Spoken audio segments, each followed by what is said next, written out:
جی سب سے پہلے تو میں آپ کو بتانا چاہوں کہ قالوا انا للہ و انا الیہ راجعون کے ڈاکٹر عامر لیاقت حسین صاحب جو ہے وہ ہمیں نہیں رہے، وہ اس جہان فانی سے جو ہے کوچ کر گئے اور بہت دکھ اور بہت افسوس کی گھڑیاں ہیں ہمارے لیے۔ اللہ پاک ان کے مغفرت فرمائے، اللہ پاک ان کے درجات کو بلند فرمائے۔ اور چونکہ انہوں نے وصیت کی تھی مجھے اور بارہا اس کا مجھ سے ذکر کرتے تھے، بار بار تاکید کرتے تھے کہ چھیپا صاحب جب میرا انتقال ہو جائے تو مجھے آپ نے اپنے ہاتھوں سے غسل دینا ہے، اپنے ہاتھوں سے کفن پہنانا ہے، اور یہ سارے میرے جو آخری جو سارے میرے معاملات ہیں یہ سب آپ نے مطلب ہے کہ وہ دیکھنے ہیں۔ تو جس طریقے سے ہمیں سب سے پہلے تو ان کی تشویشناک حالت کے حوالے سے خبر دی گئی کہ جو ہے ان کو ہاسپٹل لے کے جانا ہے، تو چھیپا ایمبولنس کے ذریعے ان کو فوری طور پر جو ہے آغا خان ہسپتال جو ہے لے کے جایا گیا۔ جب آغا خان ہسپتال گئے تو وہاں پر جو ہے ڈاکٹروں نے تصدیق کی کہ 15 سے 20 منٹ ہو گئے ہیں ان کی انتقال ہوئے، تو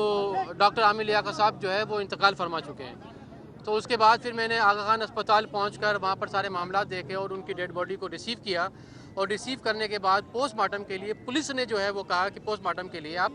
JPMC لے کے چلے جائیں۔ تو میں پھر یہاں پر ان کی ڈیڈ باڈی کو جو ہے وہ JPMC لے کر آیا اور ان کی فیملی کو جو ہے وہ اطلاع دی سارے واقعے کی۔ تو یہاں پر عامر لیاقت حسین صاحب کی جو وائف ہیں وہ تشریف لائیں، بشرا بھابی، ان کی بیٹی جو ہے عامر لیاقت صاحب کی دعا وہ تشریف لائیں، ان کا بیٹا احمد اس وقت جو ہے وہ UK میں ہے، تو اس سے بھی رابطہ ہوا، تو وہ بھی انشاءاللہ تعالی جلد از جلد جو ہے اس نے وہ پہنچنے کی کراچی جو ہے وہ کوشش کر رہے ہیں، انشاءاللہ جلد وہ پہنچ جائیں گے۔ تو ابھی پوسٹ مارٹم کے لیے جو ہے وہ ان کی بیٹی جو ہے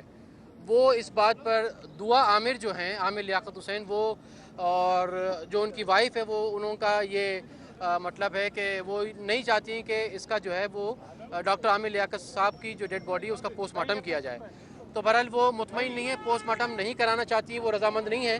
تو اس کے بعد جو ہے وہ یہ طے پایا کہ جو ہے ابھی ڈاکٹر عامر لیاقت حسین صاحب کی باڈی کو چھیپا سرخانہ جو ہے یہاں JPMC سے منتقل کیا جا رہا ہے، اور باقی پوسٹ مارٹم کرانا ہے نہیں کرانا ہے تو احمد جو ہے وہ آ جائے اور اس سے بات چیت ہو جائے، وہ آ جائے، اور فیملی کے اور دیگر جو لوگ ہیں ان سے صلاح مشورہ کرنے کے بعد پوسٹ مارٹم کے حوالے سے جو ہے فیصلہ کیا جائے گا کہ کرانا ہے یا نہیں کرانا ہے۔ تو ابھی یہاں سے JPMC سے جو ہے وہ ڈاکٹر عامر لیاقت حسین کی ڈیڈ باڈی کو جو ہے وہ میں چھیپا سرخانے جو ہے اپنی مدیت میں جو ہے وہ لے کے جا رہا ہوں۔